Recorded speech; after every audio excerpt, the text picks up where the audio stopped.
gue sekarang udah di Wuling, janjian sama Mas Gonggong. Mas, Gimana? Baik. oke.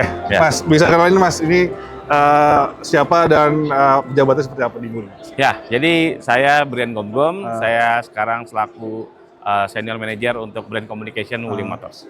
Oke, Mas, kalau bisa terangin nih Mas, ini kan baru, mungkin bisa dijelasin spesifikasinya yang secara general lah. Ya, ini kita baru tampilkan ya. Jadi perdana kali kita tampilkan di PFS 2025. Ini adalah Wuling EV Van. Jadi kita kasih lihat ini ke masyarakat Indonesia bahwa Wuling tidak hanya bisa menghadirkan mobil-mobil listrik kuda penumpang, tapi kita juga bisa hadirkan sisi komersialnya. Nah, secara looks-nya bisa dilihat sendiri nih. Besar banget untuk dimensinya. Itu panjangnya sekitar 5 meter, lalu dia ditenagai oleh motor listrik, karena mobil listrik ya, jadi motor listriknya itu dia bertenaga 75 kW, dan untuk kemampuan jelajahnya ini 400 km. Nah, ini kita belum luncurkan, karena nanti akan diluncurkannya di kuartal ketiga tahun 2025, tetapi yang pasti mobil ini nanti akan diproduksi di pabrik Wuling di Cikarang, Jawa Barat, bersama-sama dengan mobil listrik Wuling lainnya. Mas, ini kan agak ini juga sih ya, maksudnya Wuling pertama kali ya? Untuk mobil listrik, iya, mobil listrik, kali ya. Untuk niaga ya? Iya. Nah, ini apa sih Mas, maksudnya dari bentuknya sebenarnya kayak bukan mobil niaga ya? Lebih ke mobil-mobil lumayan mewah juga ya? Itu bisa jelasin Mas, maksudnya ini kayak lampu proyektor ya? proyektor gitu. Ya. Jadi sebenarnya mobil ini nih, kalau Wuling EV Van ini sendiri, kita tuh memadukan 3 unsur sebenarnya. Yang pertama adalah desainnya modern, khas mobil listrik yang tentunya harus kelihatan futuristiknya itu harus ada. Nah, kedua yang kita masukkan di mobil ini adalah multifungsi. Nah, di mana dengan desain sisi samping yang seperti boxy, itu dia bisa memuat kargonya sekitar 6,5 meter kubik. Nah, tentunya ini bisa buat beragam usaha atau beragam bisnis ya. Dan untuk sisi belakangnya, itu kalau dilihat ya memang khas banget mobil-mobil niaga, tetapi untuk bukaan pintunya itu asimetris. Jadi ada yang kecil, ada yang besar. Fungsinya kalau kita mau keluarin masukin barang, kita nggak usah buka semua pintunya, jadi lebih praktis. Itulah yang ada di Wuling EV Van ini. Mas, tapi kalau lihatnya agak beda nih, logonya warna Logonya merah. ya, iya. Itu bisa jelas Mas? Jadi waktu kita lihat ini kita bisa lihat bahwa ini ternyata adalah mobil komersialnya Wuling. Jadi untuk logo merah sendiri itu memang diperuntukkan untuk mobil-mobil Wuling yang komersial. Sedangkan kalau yang warna silver, nah itu adalah mobil-mobil penumpangnya, seperti itu. Mas, ini kan kayaknya cocok misalnya untuk perjalanan, kayak misalnya travel gitu. Ini emang target marketnya di situ atau gimana Mas? Ya, jadi nanti mobil ini kita akan pasarkan dalam 2 tipe bodi ya. Yang pertama adalah blind van dan yang kedua adalah minibus ini. Nah, tentunya nanti mobil ini bisa dikreasikan tergantung dari nanti si pemiliknya mau tujuannya mau kemana. Tentunya sangat ramah lah untuk dikaroserikan seperti itu. Jadi sangat fleksibel. Sama seperti mobil niaga ya, tentunya perlu yang bisa mudah atau gampang dikaroserikan. Tapi kalau dari Wuling, misalnya jual seperti ini, karoseri di luar, atau misalnya dari konsumen mau gue beli, tapi gue pengen jadi misalnya jadi camper van gitu, itu gimana Mas? Ya, itu nanti pasti akan kerjasama sama pihak karoserinya yang sudah ditunjuk oleh dealer dan juga si pemilik mobilnya gitu. Nah, untuk barang, kalau misalnya untuk barang nih Mas, berarti kan kalau misalnya dia ditaruh barang dan ini mobil berat, berarti jarak tempuhnya untuk baterai yang sebesar baterai ini berkurang Mas, atau gimana? Ya, kalau sebenarnya jadi karena sekarang masih first appearance ya, jadi memang masih banyak nih hal-hal yang belum kita bisa sampaikan di sini ya. Tetapi yang pasti kenapa kita tampilkan mobil ini, ya kita juga pengen dengar dari masyarakat, itu kira-kira ada input apa yang bisa membangun sekalian melengkapi mobil ini sebelum nantinya kita jual dan kita produksi di Indonesia. Jadi kita juga pengen dengar kira-kira dari konsumen atau pengunjung apa-apa aja yang misalkan bisa semakin cocok lah untuk pasar kita, begitu.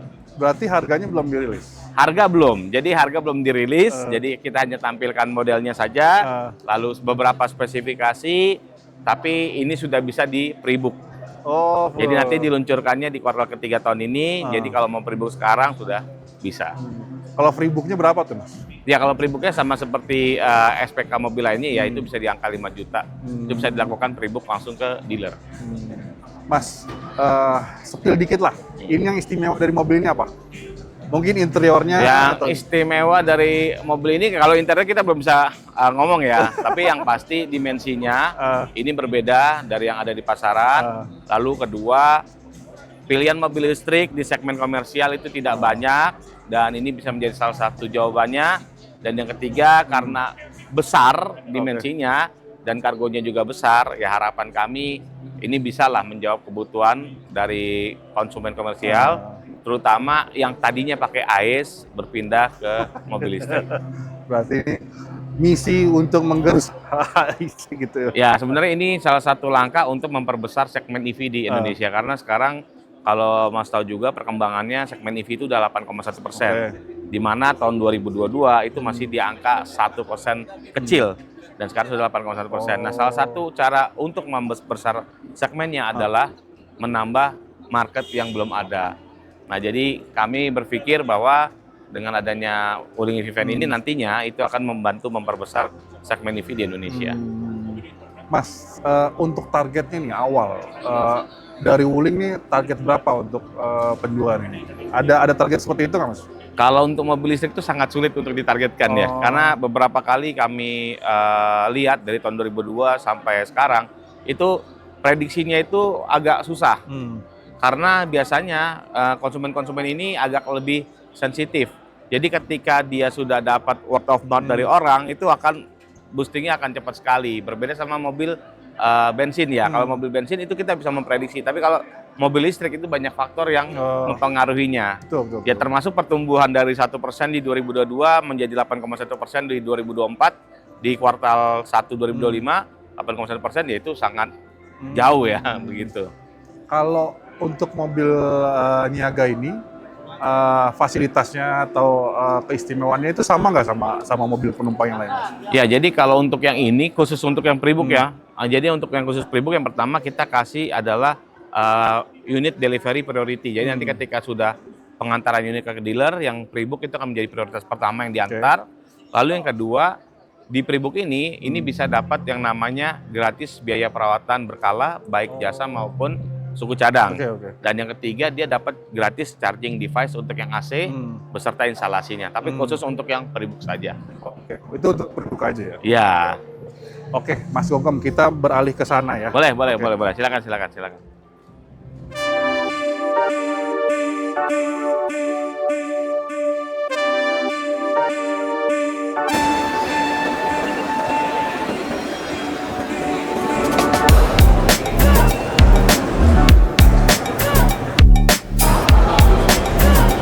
Apa Mas, coba Yang ini, Mas? Ya. Yang ini ya. Jadi ini Bingo EV ini adalah mobil hatchback dan crossover listrik. Ini mobil kedua Wuling, mobil listrik kedua Wuling yang sudah diproduksi di Cikarang juga.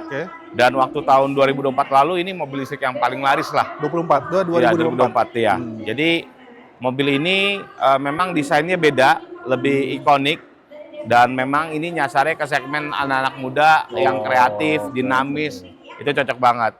Nah, mobil ini cuman ada dua pilihan range jam tempuh, jadi ada 333 km, ada juga yang 410 km, dan warnanya warna-warna seperti ini, pastel-pastel, warna biru, ada milk tea, dan juga ada warna hijau. Seperti itu. Kalau untuk yang kan ada dua range ya, itu harganya perbedaannya gimana Mas? Ya, kalau untuk perbedaannya itu memang kita lumayan ya, kayak misalkan yang ini yang kita lihat sekarang ini harganya sekitar 301 jutaan. Nah itu kalau misalkan yang 410-nya itu ada di sekitar 360-an jutaan. Ada sekitar harga bedanya 55 jutaan lah. Seperti itu. Tapi kalau untuk 2025 penjualan gimana Mas?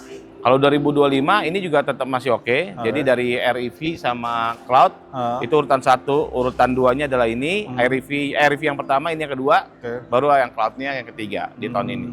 Begitu. Mas, yang istimewa di interiornya apa nih Mas? Mungkin bisa ditunjukin nih Mas. Kalau interiornya sebenarnya konsepnya sih seperti mobil-mobil yang klasik-klasik di zaman-zaman dulu ya.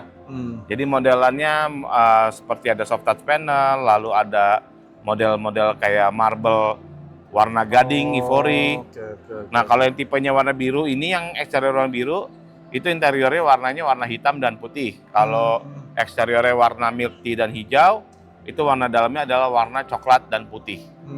Gitu. Dia itu emang inian ya, di desain kayak klasik-klasik gitu Mas. Iya. Retro gitu ya. Lebih kepada klasik tapi mobil listrik ya. Jadi kayak klasik in the future lah, hitungannya seperti itu. Gitu. Tampilan dalamnya juga seperti ini, gabungan antara unsur klasik sama unsur modernnya. Nah, yang menarik di interiornya apa nih Mas? Maksudnya apa namanya? Dari segi apa? Kalau menurut Mas Gonggom? Yang pertama ini ya layarnya ya 10,25 kali 2. Jadi ini udah 2 layar. Yang di depan setirnya itu adalah layar MID dan speedometer. Yang sebelah kiri adalah untuk entertainment-nya. Itu semuanya dua-duanya adalah layar LED. Kemudian ada juga control panel cruise control di setirnya, ada cruise controlnya. Lalu untuk pengaturan joknya elektrik. Lalu untuk bangkunya itu bisa muat sampai 5 orang. Walaupun konsepnya hatchback, tapi punya ruang yang sangat luas. Iya, luas gitu. Mas. Terus bagasinya? Ya bagasinya juga luas sekali. Ini ada modelannya kita bilang deep sangtrang ya. Diangkat aja. Oke. Oh. Ya. Nah ini modelannya 2, jadi dia bisa disimpan di dalam sini atau ditaruh di luar gitu. Oh dia trangnya lumayan gede ya? Gede sekali ini sih. Bisa muat kursi roda kalau ininya di take out atau bawa barang-barang. Iya bisa diangkat.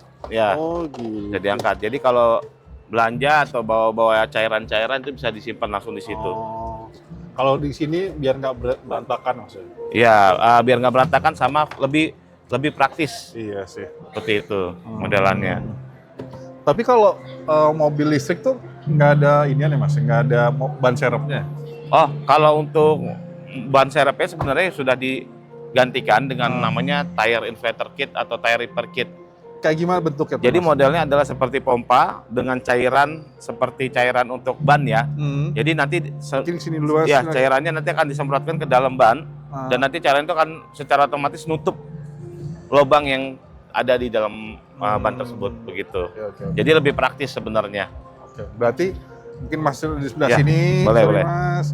Mungkin ini kali Mas, berarti ketika misalnya ban kempes di jalan, nggak perlu ganti. Iya. Tinggal pakai inflator kit atau tire repair kit itu sudah bisa selesai.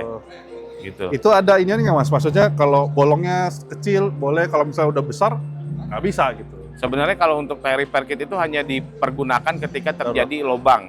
Tapi kalau terjadi ban robek itu sudah tidak bisa. Seperti itu. Nah, kalau untuk kalau pemasaran ban ini gimana Mas? Oh, maksudnya ban di merek lain bisa atau gimana? Atau kalau ban sebenarnya ini sekarang akan ada 2 ya Mas, ada ban mobil listrik dan ban mobil ICE ya. Nah perbedaannya biasanya ban mobil listrik itu memang diperuntukkan untuk akselerasi dan pengereman yang terjadi lebih instan. Dan biasanya modelan bannya itu lebih keras dan lebih kuat lah untuk dipakai di jalan. Makanya mobil-mobil listrik sekarang itu dilengkapi dengan ban yang seperti itu dan dilengkapi dengan tire repair kit saja. Oh, tire repair kit ya. Oh, ini itu untuk pengisiannya, iya. Untuk pengisiannya. Kalau untuk chargernya ini, misalnya kita ke SPKLU itu bisa charger di mana aja atau gimana? Atau tertentu? Kalau ini sebenarnya kalau untuk SPKLU untuk yang AC ini bisa dipakai semua.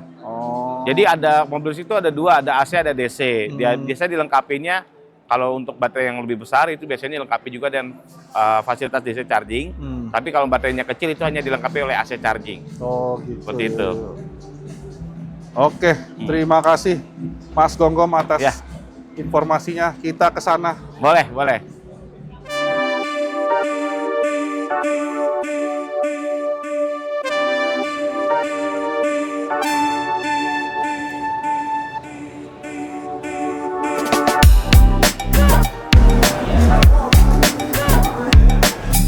Mas, ini ada satu lagi yang menarik nih. Mungkin bisa yang ini ya. Nih.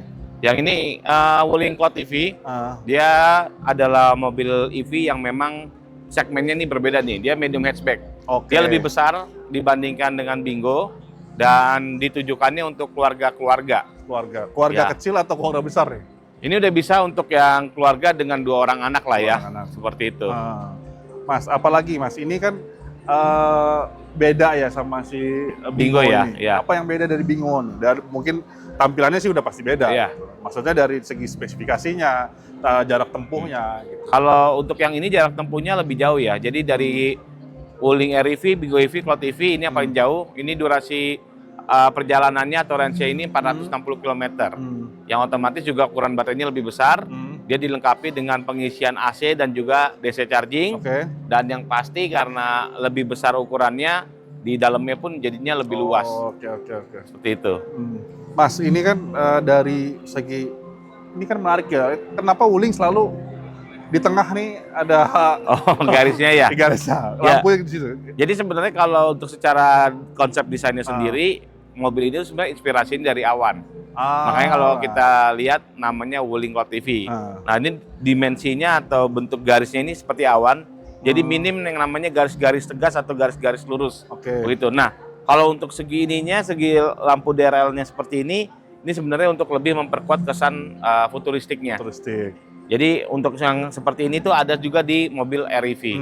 Untuk model yang lampu segaris ini, dan model lampu segaris ini nggak cuma ada di bagian depan tapi ada juga di bagian belakangnya. Seperti itu. Mas, sama satu juga ini logonya perak, sebelumnya ada yang merah, itu bedanya apa?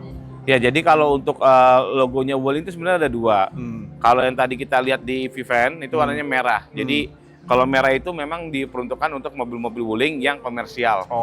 Sedangkan kalau yang warna silver itu dipertunjukkan kepada mobil-mobil Wuling yang penumpang, dan biasanya mobil-mobil ini udah dilengkapi oleh teknologi atau fitur-fitur terkini.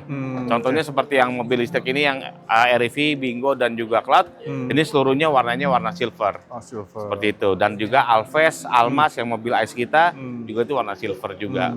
Seperti itu. Mas, ini kalau misalnya dengan jarak tempuh tadi, ini untuk chargernya itu berapa lama sih Mas untuk penuh ya, untuk 100% ya? Ya, jadi dan untuk berapa range-nya berapa gitu? Jadi sebenarnya kalau untuk pengisian itu sama seperti kalau kayak kita memutar keran air ya. Semakin besar putaran keran airnya, semakin besar listriknya, terisi baterainya semakin cepat. Seperti itu. Nah, kalau dia pengecasannya menggunakan charging 7,7 kW, itu kalau untuk mobil ini paling sekitar 3 jam itu sudah penuh. Tetapi kalau kita menggunakan yang fast charging atau pengisian cepat, dengan daya rata-rata misalkan 30 kWh atau di atasnya, itu paling pengisiannya cukup 30 sampai 45 menit. Itu udah penuh? Udah penuh. Dan biasanya itu pengisiannya itu tidak dari 0, tapi biasanya dari 20% sampai 80% atau 30% sampai 90%. Seperti itu. Mas, kalau boleh tahu kan nih, kan kalau misalnya mobil listrik boleh nggak di charger dari 0? Misalnya sampai udah habis nih baru di charger, atau minimal 20% deh, nggak boleh sampai habis nih baterai mobil listrik. Jadi sebenarnya ada salah satu tips and trick kalau buat merawat mobil listrik ya, terutama baterainya. Yang pertama adalah jangan sampai mobil kita dalam kondisi baterai 0%. Karena seperti gadget-gadget zaman sekarang juga, itu bisa memperpendek usia atau bisa mengurangi baterai health-nya.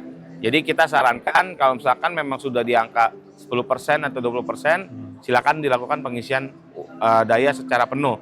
Nah, ketika kita pergi keluar kota atau tidak ingin menggunakan mobil ini dalam jangka waktu yang panjang, itu jangan melakukan pengisian hingga 100%.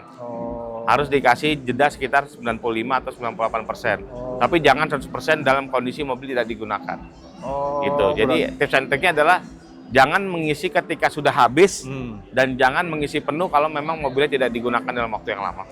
Betul. Gitu. Berarti mobil listrik nggak boleh dipakai baterai sampai 0%. Iya, betul. Minimal 20% harus di charger. 20% atau paling parah pun 10%. Karena ketika 10%, di dalam mobil listrik ini ada sebuah mode untuk melakukan saving mode. Jadi seperti pendingin udara itu akan dikurangi, lalu akselerasi juga akan diperlambat, seperti itu. Dan tapi tenang, karena ketika kita berjalan, mobil listrik itu dilengkapi sama regenerative braking. Di mana regenerative braking itu bertugas untuk melakukan pengisian daya dari deselerasi atau ketika kita melepas akselerator atau pedal gas. Oke, itu dan untuk mobil listrik nggak boleh di charger sampai 100%, kalau nggak digunain. Iya. Bener. Oke. Mas Jagat, Mas, ini setiap ini emang ada. Ya. Ini kalau yang untuk yang tipe yang Cloud EV ini yang paling lengkap di antara REV dan Migo EV. Dia salah satu fiturnya adalah kamera 360. 360. Jadi ini salah satu kamera 360 yang ada. Di spion kanan kiri ada 2, di belakang ada 1. Nah, sedangkan kamera yang di sini ini adalah kamera buat ADAS. Okay. Jadi kameranya kalau dihitung itu sekitar ada 5. Jadi kamera 360-nya ada 4, kamera ADAS ada 1. Begitu. Mas, untuk iniannya apa? Kalau yang disetir itu kan ada, kalau misalnya tabrakan, Airbag itu iya. ini dilengkapi berapa banyak? Kalau airbag ini 2. Airbag Depan. ini 2, Bingo juga 2, sama REV juga 2. Begitu. Oke. Kalau ini dari harga range-nya berapa, Mas? Ini harganya mulai dari 365 jutaan, yang paling tingginya 404 jutaan. Oke. Mas Gonggom, terima kasih atas informasinya. Oke. Selamat siang.